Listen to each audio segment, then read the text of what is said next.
বন্ধুরা 5 মিনিটের রান্নাঘরে সবাইকে স্বাগত। আজকে আবারও আমি চলে এসেছি। আজকে মা করেনি, তো আজকে আমি আবার চলে এসেছি হচ্ছে তোমাদের কাছে। তো আজকে আমি বানাচ্ছি হচ্ছে মটন। দেখে নাও, 750 গ্রাম মতো মটন আসে, ঠিক আছে? তো এটাকে আমি ভালো করে চলো ধুয়ে নিই। বন্ধুরা, আমি আলু কেটে দিয়েছি, পেঁয়াজ কেটে দিয়েছি, রসুন কেটে দিয়েছি, সব জোগাড় টোগাড় আমি করে দিয়েছি। হ্যাঁ, কিন্তু মা আজকে রান্নাতে নেই, তো রান্নাতে আজকে আমি আছি। চলো তাহলে তোমাদেরকে দেখাই। এবারে দেখুন, এর মধ্যে এবার হলুদ গুঁড়ো দিয়ে দেব। এবার দিয়ে দিচ্ছি একটু নুন। এইবারে এগুলোকে সমস্তটা মাখিয়ে আমি কুকারে সেদ্ধ করতে বসিয়ে দেবো। তোমরা কি স্টাইলে করো সেটা অবশ্যই জানাবে। অনেকে কুকারে ডাইরেক্ট করে নেয়, তো সেটাও ভালো হয়। তো আমি ডাইরেক্ট কুকারে করব না, আমি চলো এটা সেদ্ধ করে নিই। শুধু কুকারে এটাকে সেদ্ধ করে নেব। তো নুন হলুদ দিয়েছি, এবার কুকার বসিয়ে দিয়েছি। কুকারে আমি এটাকে পুরো সেদ্ধ করে নিয়ে চলো আসছি। আর দেখতে পাচ্ছ মা এখানে আলু কেটে দিয়েছে, এটা ভাজবো। ততক্ষণে চলো এই মাংসগুলোকে কুকারে সেদ্ধ হতে দিয়ে দিই।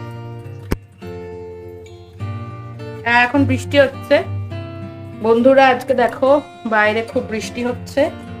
আর এখন বানাবো হচ্ছে মটন কারি। চলো।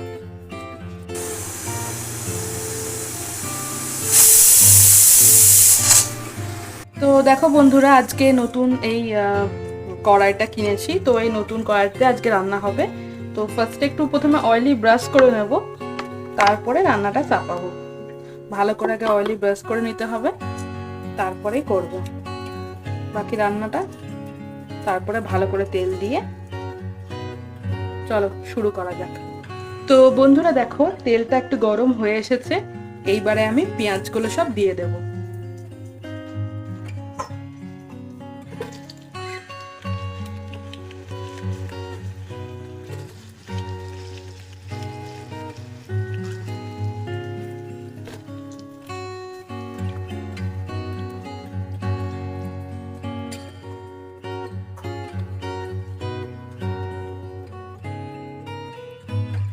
এইবারে পেঁয়াজগুলোকে হচ্ছে ভালো করে একটু ফ্রাই করে নিতে হবে। তো চলো পেঁয়াজগুলোকে ভালো করে ফ্রাই করে নেওয়া যাক। এই খুন্তিটাও দেখো বন্ধুরা নতুনই কিনলাম, তো কেমন হয়েছে তোমরা অবশ্যই জানাবে। তো নতুন কড়াই আমি আগে উদ্বোধন করে দিলাম, মায়ের আগে আমি উদ্বোধন করে দিলাম। তো মাটন দিয়ে আজকে উদ্বোধন করে দিলাম। এখনো অনেক কিছু কেনা বাকি আছে, যেমন ধোসার ফ্রাইং প্যান বাকি আছে। একটা যে ফ্রাইং প্যান আছে সেটাতে ভালো ধোসা ঠিক ওঠে না। তো তোমরা কারা কারা ভালো ধোসা বানাতে জানো অবশ্যই জানাবে। আমার ইচ্ছা আছে পরবর্তীতে ধোসা ট্রাই করে তোমাদেরকে দেখানোর। তো আমি যেহেতু নতুন নতুন রান্না করছি, রান্না শিখছি, তার জন্য আমার কাছে সবটাই নতুন। আর তোমরা কারা কারা বানিয়েছো, বানাও, আগে কারা কারা বানিয়েছো তারা অবশ্যই জানিও। তো বন্ধুরা পেঁয়াজগুলো বেশ ব্রাউন করে ভাজা হয়ে গেছে, তো এবার তেল ছাড়তে শুরু করে দিয়েছে। এইবারে আমরা দিয়ে দেবো হচ্ছে আদা বাটা। এবারে আমরা দিয়ে দিচ্ছি হচ্ছে আদা বাটা।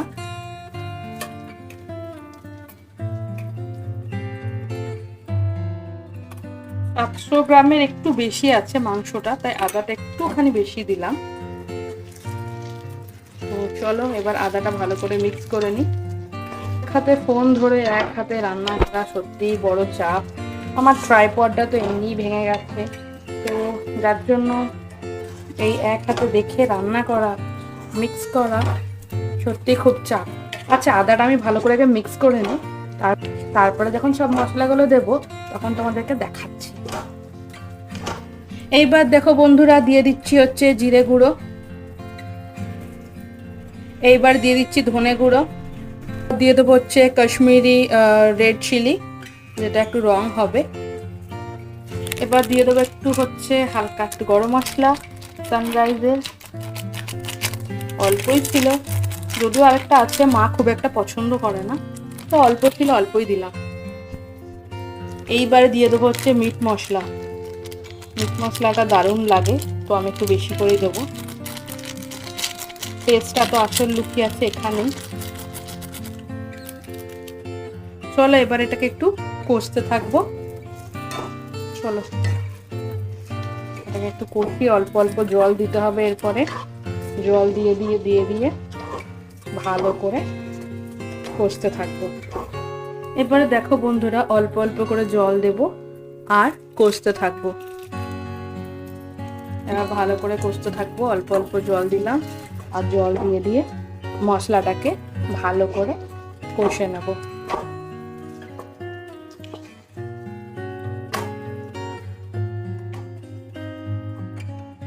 অল্প অল্প করে যে জলটা দিচ্ছি সেটা কিন্তু যে এটারই জল, যেটা মাটনটা সেদ্ধ হয়েছে সেটারই জল কিন্তু এটার মধ্যে আমি দিচ্ছি অল্প অল্প করে, তাহলে কি টেস্টটা ভালো বজায় থাকে। মশলার থেকে প্রায় তেলগুলো ছেড়ে ছেড়ে এসছে, কষা হয়ে গেছে। এবারে মাটনটা দিয়ে দেবো।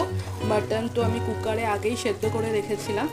তো চলো এবার এটাকে কষাই, মাটনগুলো দিয়ে এবার ভালো করে কষাতে হবে। তো চলো করে নিই, মাটনগুলো এক এক করে সব দিয়ে দিই। দেখো কতটা চর্বি দিয়েছে।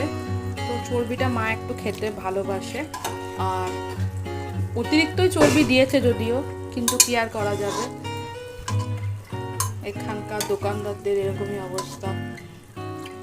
আমি গেলে যদিও নিই না, কিন্তু বাবা নিয়ে চলে এসেছে। যারা খেতে ভালোবাসে তাদের জন্য ঠিক আছে, যেমনি আমার বাড়িতে মা খেতে ভালোবাসে, বাবাও ভালোবাসে, কিন্তু খাওয়াটা একেবারে তো হেলদি ব্যাপার নয়। যাই হোক, মাটনগুলো দিয়ে দিই। এবার মাটনটাকে দিয়ে ভালো করে কষতে থাকবো। চলো তাহলে দেখাই তোমাদেরকে। এবার দেখতে পাচ্ছেন মাটনগুলো সব দিয়ে দিয়েছি। এইবারে মাটনগুলো থেকে এবার ভালো করে কষবো, আর একটু ঢাকা দিয়ে ফোটাতেও হবে। তাহলে চলুন করে নেওয়া যাক। এবারে মাটনটা ভালো করে ফুটতে থাকুক, তার জন্য একদম লো ফ্লেমে ঢাকা দিয়ে দিলাম। এইবারে মাটনটা ভালো করে ফুটে যাক, তারপরে আপনাদেরকে দেখাচ্ছি। দেখো বন্ধুরা, আমাদের মাটন হয়ে এসেছে। চলো এবার ঢাকনা খুলে দেখা যাক। পুরো ভাবটাই একদম আমার মোবাইলের স্ক্রিনের ক্যামেরায়। তাহলে দেখতে পাচ্ছ একদম মাটনগুলো তুলতুলে হয়ে গেছে, ভালো করে সেদ্ধ হয়ে গেছে। চলো তাহলে আজকে বৃষ্টির দিনে মাটনের কারি হেভি জমে যাবে। কারা কারা মাটন ভালোবাসো বলো।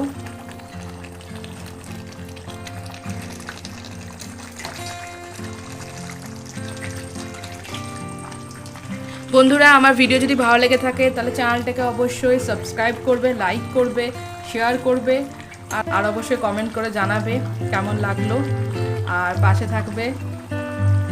ধন্যবাদ।